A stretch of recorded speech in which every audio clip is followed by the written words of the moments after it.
ბედნიერი ერი რომელსაც ყავს ესეთი ოსტატი როგორც ელგუ ჯამაშუკელი. აბსოლუტურად ყველა მიცის მისი სახე. მან შექმნა ის სახეები, რომელიც ყველას გულთან მიდის. ქართული ქანდაკება მან გადაიყვანა სააზროვნო დონეზე სრულიად ახალ ეტაპზე. მნიშვნელოვანი ცვლილებები მოიტანა ქანდაკებისთვის. ამიტომ შეუძლებელი იყო, რომ არ ყოფილიყო მოთხოვნები მოქანდაკე. ელგუ ჯამაშუკელის ამოცნობა შეიძლება მილიონი მოქანდაკის შორის მას აქვს თავისი ხალწრა, ზერწვის მანერა, სტრუქტურა, ტექტონიკა. საჯარო სივრცეში მუშაობდა. ელგუ ჯამაშუკელის ქანდაკებები მთელ ურბანულ სივრცეს გარდაქმნის.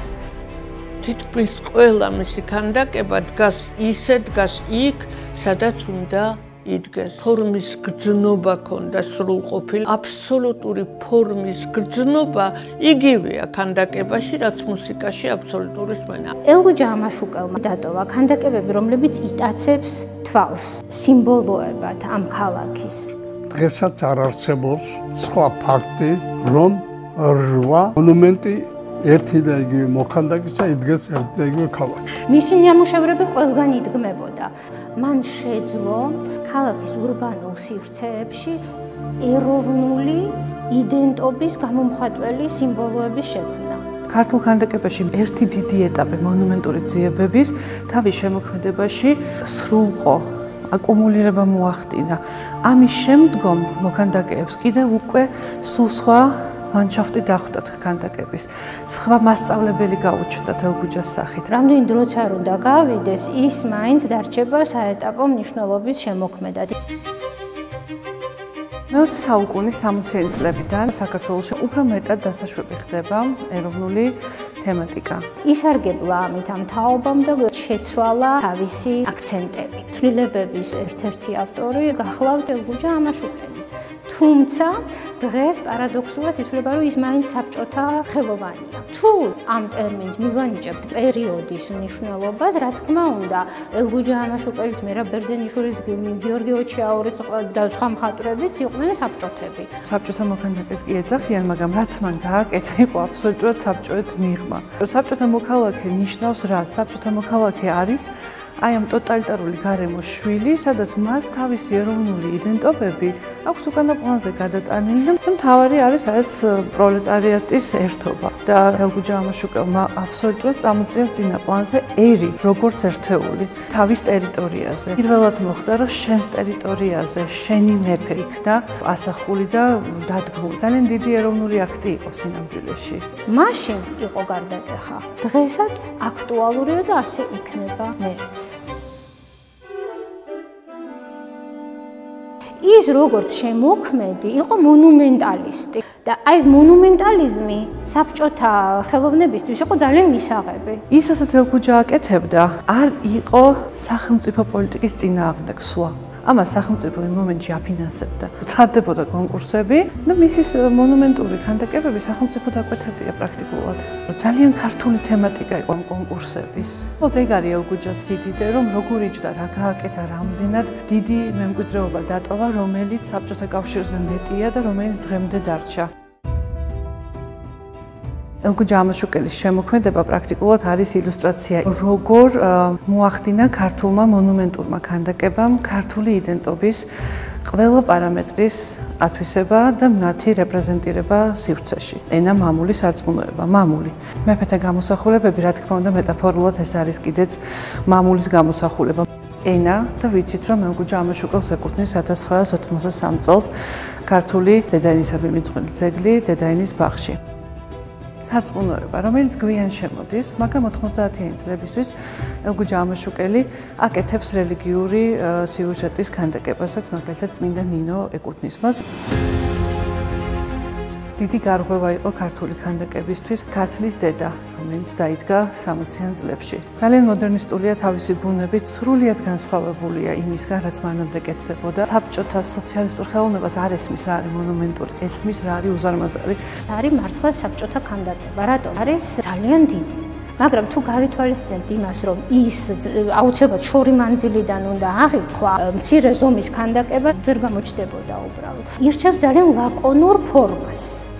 აი აბსოლუტურად ჩაკეტილს გარემოსგან, რას გამოხატავს ის. ტერს უნდა დახვდე ხმლით, ანუ საკადრისად და ხელში თასი ნიშნავს იმას, რომ მოყვარეს შესაბამისი სითბოთი და სტუმარ მოყვარეობით. ფსიქოსოციალური, ფსიქომენტალური საყრდენები რაც იყო, თითქოს ყველაფერი ერთად იყო თავმოყრილი ქართლის დედაში და თითქოს მართლა ქართველმა ერმა განაცხადა თავისი თავი სივრცეში ქართლის დედის მეშვეობით. ქართლის დედა ორჯერ დაიდგა. პირველი ქართლის დედა ეს უფრო მეტად არის დაახლოებული ქართველი ქალის იმ ტიპაშთან, რომელიც ჩამოყალიბდა ქართულ კულტურაში, სოლიკო ვირსალაძის კოსტიუმების მეშვეობით, ქართული ეთნოგრაფიული კოსტიუმის მეშვეობით, ქართული ცეკვის მეშვეობით იყო გაკეთებული თვითმფრინავის ფურცლებისგან. შიგნით იყო ხის ჩონჩხი, რომელზეც იდგა ეს ქანდაკი, ელპებოდა, ჩამოვარდებოდა და ეცემოდა ქალაქს ეს ქართლის დედა. ამიტომ გააკეთა ახალი 90-იან წლებში მერე უკვე კიდევ უფრო მეტად სიმბოლური გახადა. სხვადასხვა დროს სხვადასხვა ტიპის რეფლექსიებს იწვევდა. ქართლის დედა უფრო მდგრადი აღმოჩნდა კრიტიკასთან მიმართებაშიც კი. და მერე ყველა რესპუბლიკაში გაკეთდა თითო დედა, მაგალითად სომხეთში სომხეთის დედა. და ეს ტენდენცია იმდენად მდგრადი აღმოჩნდა, რომ საბჭოთა კავშირის დაშლის შემდეგ გაკეთდა რუსეთის დედა მაგალითად. ანუ ის რაც დაიწყო ელგუჯამ, გაგრძელდა საბჭოთა კავშირის დაშლის შემდეგაც კი. სტუდენტობის პერიოდშივე ინტუიტიურად ისწორედ გრძნობს სოციალურ და კულტურულ საჭიროებებს. აქედან გამომდინარე მოდის მისი მოთხოვნადობა. მაგალითად, მისი სადიპლომო ნაშრომი არის ვახტანგ გორგასალი. თბილისის დედაქალაქად აღზევების ავტორი მეფე. ვახტანგ გორგასალი საბჭოთა ხელოვნებისთვის, მუშათა და გლეხთა სახელმწიფოსთვის კლასობრივი მტერი იყო. მე არ მეგულება სოფლიოში სხვა მაგალითი, რომელიც შეეძირება გარემოსა და ძეგლის სიმბიოზის თვალსაზრისით, როგორც არის ვახტანგ გორგასალი და მისი გარემო. შექმნა საოცარი თავისუფლება, მისი კავშირი ეკლესიასთან, მისი კავშირი იმ თბილისურ განაშენიანებასა. ეს არის ზუსტი მიგნება, ამიტომ გარემოს და ძეგლის სიმბიოზს აქვს კოლოსალური მნიშვნელობა.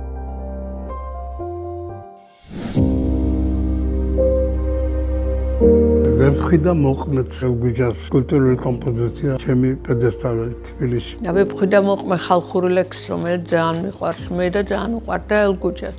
და ამბობდა ხოლმე, მე მგონი პოეზიას ძეგლი დაუდგიო და მე მგონი მართლა არის. ვაჟკაცობის, გაბედულების, უკან დაუხევლობისა და შეუპოვრობის იდეა, რომელიც ქართველებისათვის იყო ძალიან მნიშვნელოვანი ფასეულობა, მერე სოლიდარობისა და თანაგრძნობის, დედობის იდეა. მთელი ლექსი, როგორც თლიანი ორნამენტია ამ პედესტალის. ამ ხატრული ხერხით ის უკავშირდება ძველ ქართულ რელიეფებს, სადაც ლაპიდარული წარწერები და კომპოზიციები ქანდაკების ეკლესიების ფასადებზე ერთ სიბრტყეზეა. უწყვეტი მარადიული წრებრუნვა აქვს შექმნილი ვებხის და მოყმის ფიგურებისგან. სიმბოლოს იერს ანიჭებს. რაღაცნაირი გადაძახილიც არის ძველ ქართულ ხელოვნებასთან.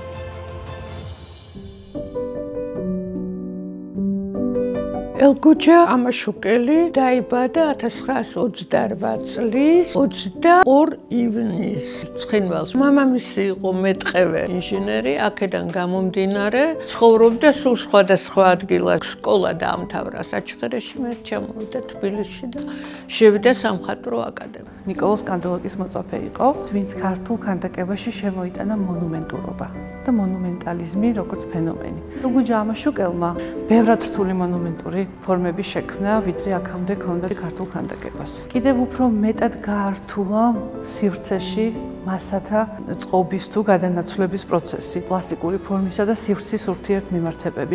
ელგუჯა ამაშუკელი ეს 27 წლის ყმაწვილი მოხდა ისეთი ტიტანების გვერდით, რუსთაველის პრემიის ლაურეატთა შორის, როგორიც იყო ლადო გუდიაშვილი, კონსტანტინე გამსახურდია და ირაკლი აბაშიძე.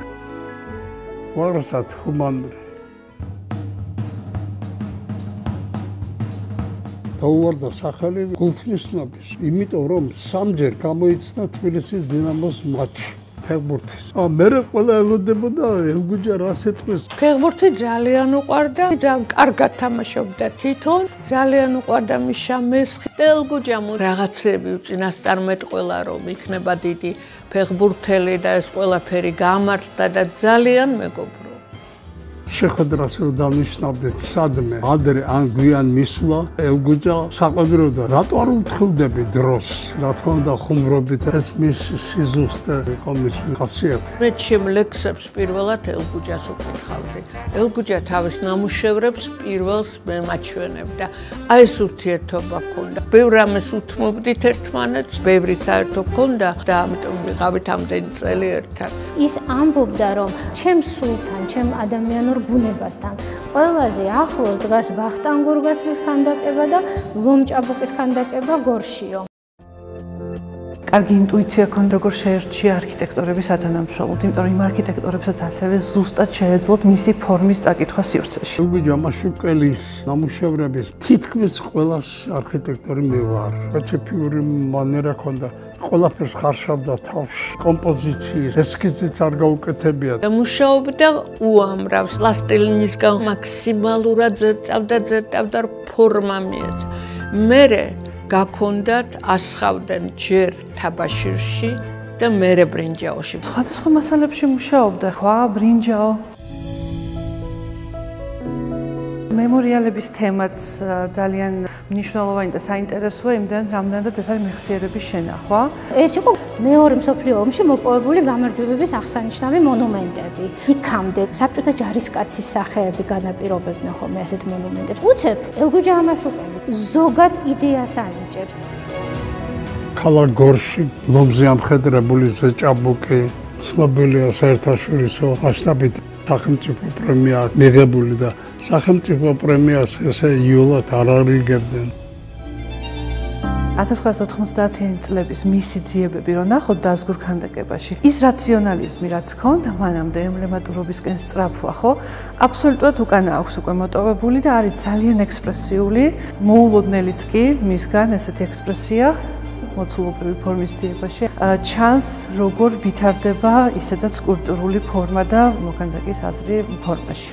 მისი აბსტრაქტული ნამუშევრებიც რო ნახოთ, ეს იქნება ქანდაკებაში თუ ეს იქნება ფერწერაში, ყველგან ჩანს, რომ ის არის სქემაზე, სტრუქტურაზე, არქიტექტონიკაზე ორიენტირებული და ძალიან საინტერესო ფერწერა აქვს. არის აბსტრაქტული ნამუშევრები, სულ და მუსიკის თემას ეძღვნება ძირითადად. მანდაც როგორც კი კომპოზიციას დააკვირდებით, იმ აბსტრაქტულ ფორმებს, ან იმ აბსტრაქტულ ფორმათა ლოგიკას და წყობას, რომელთაც კომპოზიცია წარმოიქმნება, მიხვდებით, რომ მოქანდაკის გაკეთებულია იმ მოქანდაკის, რომელიც კონსტრუქციას, არქიტექტურას, არქიტექტონიკას, აი ამ ყველაფერს განსაკუთრებით კარგად ფლობს და ითვალისწინებს. მიუხედავად იმისა, რომ აბსტრაქციასთან გვაქვს საქმე, მე მაინც ვხედავ სწორედ იმ ქანდაკებების ავტორს, ელგუჯა ამაშუკელს.